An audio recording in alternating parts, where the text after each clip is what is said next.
Hello लोगोफोर बड' जब info YouTube चेनेलाव नोंथांमोनखौ बरायबावबाय।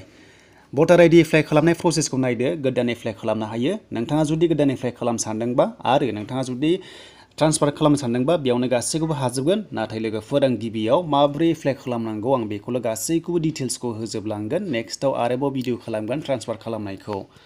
दा लोगोफोर जुदि नोंथाङा मबाइलावनो खालामनो सानदोंबा मबाइलावनो खालामनो हायो आरो नोंथांमोना भिडिअखौ नायलांग्रोबानो जाबाय। बर' रावजों गासैखौबो सोलोंना लानो हागोन। बेनिफ्राय नोङो हारसिंनो मबाइलाव एप्लाइखौ खालामना लानो हागोन। नांगौ डकुमेन्टसल' थानांगौ अब्लानो गासैबो प्रसेसा जागोन। दा बेनिखायनो गोबां मानसिफ्रा जेरै जों टाउनाव थांनानै खालामहैनो हाया थ' बेखायनो लोगोफोर नायनानै सोलोंदो आरो नोंथाङा गावनि मबाइलावनो एप्लाइखौ खालामना लादो। जायफोरा 18 इयार्स जाबाय एप्लाइखौ खालामना होदो नोंथांमोना। दा लोगोफोर चेनेलाव गोदानै फैदोंबा साबस्क्राइब खालामदो। बेबायदि माखासे टेकनिकेल भिडिअ मोनबाय थागोन आरो मोजां कन्टेन्ट मोनगोन। नोंथांमोना लाइक कमेन्ट शेयार आरो गोदानै फैदोंबा चेनेलाव साबस्क्राइब खालामनानै लानो दाबावथार। दा जोङो बेखौ मायाव खालामो नोंथांमोना मिथिखागौ। बेनो जाबाय एप्लिकेसनाव खालामो। मोनसे जों एप्लिकेसन डाउनलड खालामनांगौ प्ले स्ट'राव थांनानै आं बेखौ नोंथांमोननो होगोन। दा बेयाव थांनानै जोङो एप्लिकेसन डाउनलड खालामदो। बेनिफ्राय एप्लाइखौ इजियावनो खालामना लानो हायो। दा बेखौ जों खालामनोबा डाउनलड खालामनोबा नोंथांमोना प्ले स्ट'राव फैदो। दा प्ले स्ट'राव फैनानै जों मा खालामनांगौ भटार हेल्पलाइन नोंथांमोना बिदि लिरनांगोन। थ' भटार अनलाइन हेल्पलाइन नोंथांमोना बिदि लिरबानो फैगोन आरो बेनिफ्राय डाउनलड खालामदो इनस्टल खालामनानै नोंथांमोना रेजिस्टार खालामनांगोन पासवर्ड होनांगोन। थ' बे पासवर्डआ मारै जायो नोंथांमोना नायना ला। आङो भिडिअनि डिसक्रिपसनाव नोंथांमोननो एग्जाम्पल होदों। बेखौ नायनानै नोंथांमोना सोलोंबानो जाबाय मारै पासवर्ड होनांगौ। दा बिदिब्ला जागायनोसै फैदो जों माबोरै खालामनांगौ। नोंथांमोना भिडिअखौल' नायलांबाय थादो गासिबो डिटेल्सखौनो मोनजोबगोन। स' जागायनोसै फैदो जों थांसै एप्लिकेसनाव जों थांनोसै। दा बिदिब्ला नोंथांमोना एप्लिकेसनाव फैनानै अपेनाव थुदो। अपेनाव थुनाय लोगो लोगो बेबायदि फर्म ओंखारना फैगोन आरो। दा बेनिफ्राय जों गोदान नालाय जोङो फर्माव थुनांगोन दे। जोंनि बे फर्म मोनदोंना बेयाव थुना होदो पेन्सिलाव। दा बेयाव थुनाय लोगो लोगो दानिया गोजौसिनाव थुना होदो नोंथांमोना एप्लाइ अनलाइनाव। बेयाव थुनाय लोगो लोगोनो जोङो गोदान खालामनो हागोन। बेनिफ्राय जुदि ट्रान्सफार खालामनोबा नोंथांमोना बेयाव थुनानै खालामनो हायो। बेखौ नांला आं उनाव होगोन भिडिअखौ बिनिखौ। दा जोङो एप्लाइ अनलाइन निउआव थुना होनोसै अब्लानो जों गोदानै खालामना लानो हागोन। दा बेखायनो आं बेयाव थुनोसै लोगोफोर एप्लाइ अनलाइनाव। दा बेयाव थुनाय लोगो लोगो बिदि फैबाय। बेनिफ्राय नोंथांमोना निउ भटार रेजिस्ट्रेसन बेयाव थुना होदो अब्लानो जोंहा गोदान एप्लाइ खालामनो हायो। दा नायदो नै। दा बेयाव थुनाय लोगो लोगो बेयाव जोङो नेमखौ लिरनांगौमोन आरो आं लिरखाबाय नालाय डाइरेक्ट फैबाय। बेनिफ्राय नोंथांमोना गाहायाव मोनो लेट्स स्टार्ट। दा बेयाव थुना होनांगौ नोंथांमोना गाहायाव नुदों बेयाव थुना होदो अब्लानो स्टार्ट जागोन। दा नै थुबाय। दा थुनाय लोगो लोगो नोंथांमोना बेयाव नुदों एप्लाइं फर दा भटार आइडि फार्स्ट टाइम। नोंथांमोना बेखौ येस होदो आरो ना गोदान नालाय जों येस होना होदो। थ' बेखायनो येसआव थुना होदो। बेनिफ्राय जों नेक्स्टआव थुनांगौ गाहायाव। थ' नेक्स्टआव थुनाय लोगो लोगो पेजआ गेवना फैगोन। दा लोगोफोर बेयाव नेक्स्टआव थुनोसै। नोंथांमोना नायलांबाय थाय भिडिअखौ दाननाङा स्किप खालामनाङा गासिबो खोथाखौ मिथिनो थाखाय। दा नै आं थुबाय। दा बेनिफ्राय दानिया जोङो स्टेटखौ सेलेक्ट खालामदो। थ' बेयाव होबाय। बेनिफ्राय बैसोआ 18 इयार्स जानांगोन दे अब्लासो जों एप्लाइखौ खालामनो हायो लोगोफोर। 18 इयार्स जाथारनांगोन। दा बेनिखायनो डेट अफ बार्थखौ सेलेक्ट खालामदो। बेयाव जायखिजाया 18 इयार्स नोंनिखौ होना लादो आरो जायखिजाया नोंनि डेट अफ बार्थखौ होनानै लादो। डकुमेन्टसजों मिलायनाय जानांगौ अब्लासो जागोन।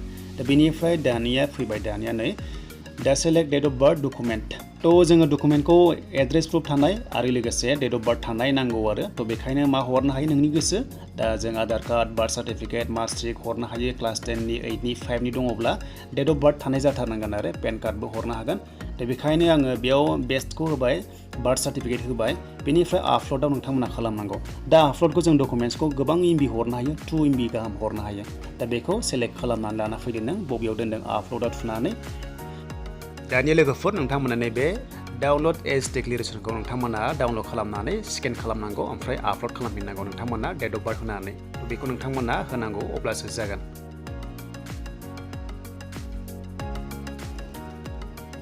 दा लोगोफोर नोंथांमोना बेयाव लाना फैनाय लोगो लोगो ओंखारगोन आरो डाइरेक्ट फट' ओंखारगोन। बेनिफ्राय 2 MBसिम आपल'ड खालामनो हायो। जोबोर मोजां 2 MBसिम खालामनो हायो।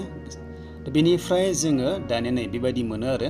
थ' बेबायदि ओंखारफैगोन। दानिया जोङो नेक्स्टआव होनानै फट' फैगोन। दा फट'खौ नों हरदो गोसोबायदि नोंनि फट'खौ माखौ होनो गोसो हरबानो जाबाय। दा फट'आ 200 KBसिम आपल'ड खालामनो हायो लोगोफोर। फट'आबो मोजां कुवालिटिखौ हरनो हायो आरो। दा नोंथांमोना हरबानो जाबाय बेखौबो। बेनिफ्राय लाना फैदो जेरै आं लाना फैदों बेबायदि लाना फैनानै जोङो क्रप खालामनांगोन आरोना डाइरेक्ट बेबायदि ओंखारा डाइरेक्ट जों बेखौ गुवार बोदो बेनिफ्राय जोङो क्रप खालामनानै जों आपल'ड खालामनो हायो दा बेयाव जाबायना बेनिफ्राय नेक्स्टआव थुना होनांगौ आरो लास्टआव दा जेन्डारखौ जों सेलेक्ट खालामग्रोनांगोन जेन्डारखौ होदो गोसोबायदि बेनिफ्राय नोंनि नेम होदो दानिया नोंनि नेमखौ होदो बेयाव थ' बेयाव नोंनि नेमखौ लिरना होनांगौ आरो बक्सआव थ' बिदि आं लिरना होबाय जास्ट एग्जाम्पल होनो थाखाय नोंथांमोननो बेनिफ्राय जोङो गाहायाव नेम नुदोंना रिजनेल बे एसामिसाव फैगोन आरो डाइरेक्ट बक्सआव थुनाय लोगो लोगो थ' बेयाव थुबाय आं नै दा डाइरेक्ट एसामिसनि फैयो नोंथांमोना बिदि मोनबाय थागोन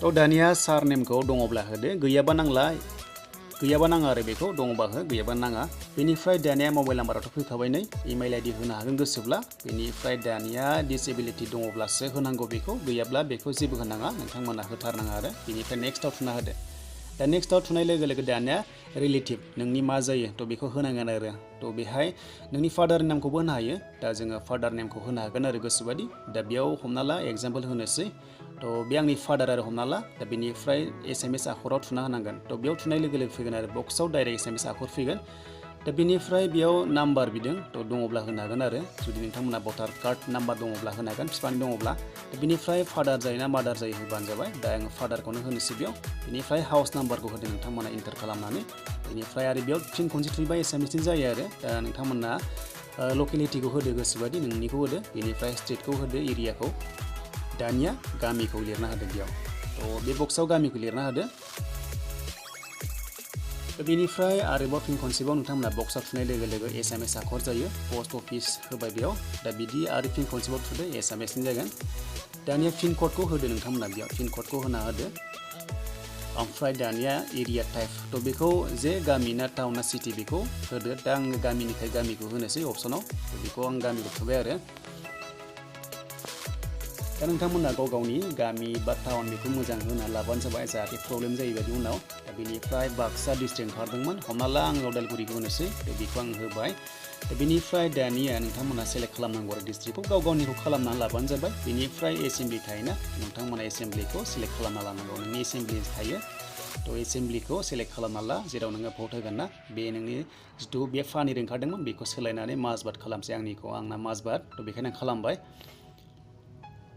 थ' बेबायदि मोजां नोंथांमोना फिलआप खालामनांगौ आरोना फिलआप खालामनानै दानिया मोनसे आरोबाव एड्रेस प्रुफ हरनांगोन जेराव नोङो दायो थागासिनो दङ एड्रेस प्रुफखौ मा होनो हायो नायदो नै थ' गोबां टाइपनि दङ ड्राइभिं लाइसेन्स दङ बेंक पासबुकबाबो जागोन बिनिफ्राय रेशन कार्डबाबो जागोन थ' बिनिफ्राय पेन कार्डबाबो जायो थ' पेन कार्डआव इसिबां प्रुफ थाया एड्रेस जुदि गामि थायोब्ला जायो रेशन कार्डबो होनो हागोन जायखिजाया नों होदो कारेन्ट बिलफोर दंबाबो होजायो एड्रेस थानायल' जानांगौ बेनिफ्राय जोङो आपल'डआव थुनांगौ आरोना आपल'डआव थुनाय लोगो लोगो नोंथांमोना गेलारिनिफ्राय लाना फैनो हागोन ओमफ्राय 2 MB सिम बेखौ आपल'ड खालामनो हायो डकुमेन्टखौ जोबोर मोजां साइजखौ होनो हागोन नोंथांमोना जेरै आं लाना फैदों बेबायदि लाना फैनानै आपल'ड खालामनांगौ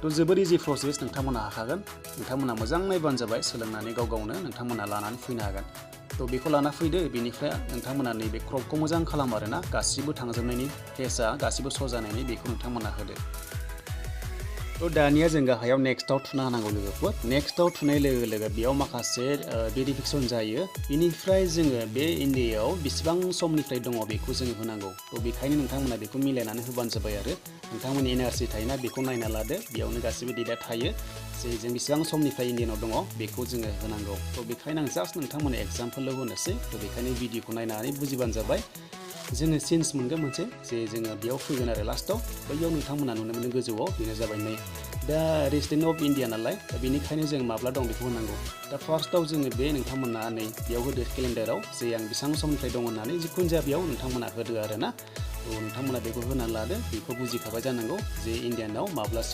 माब्लानिफ्राय दङमोन बेखौ होनाय जादों हमना ला आं बेयाव जास्ट एग्जाम्पोल होबाय दा बेनिफ्राय नोंथांमोना गोसोबादि गाव गावनि एनआरसियाव नायनानै होदो जे माब्लानिफ्राय इन्डियानाव दङ आरोना इन्डियान सेटेल जानाय बेखौ होनो हायो थ' दानिया ओमफ्राय जों नेक्स्टआव थांसै अके होनानै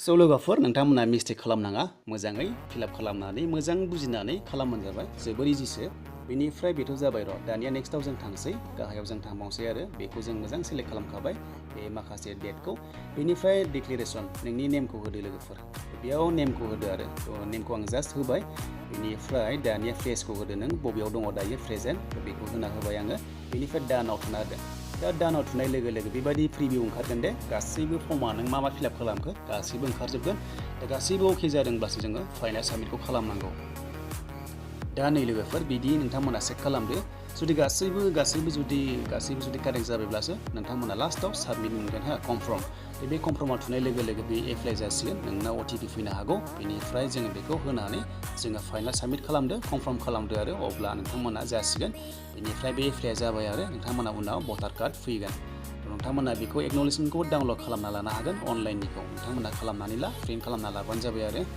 थ' फाइनाल साबमिट खालामनायाव जुदि कारेक्ट जायाखैबा नोंथांमोना कनफार्म होनाङा थ' बेयाव नोंथांमोना बेखौ मोजां होनानै खालामना लादो थ' बेनोसैमोन लोगोफोर मोजां मोनोबा लाइक कमेन्ट शेयार गोदानै फैदोंबा चेनेलाव नोंथांमोना साबस्क्राइबबो खालामना लादो आरो भिडिअखौ शेयार खालामदो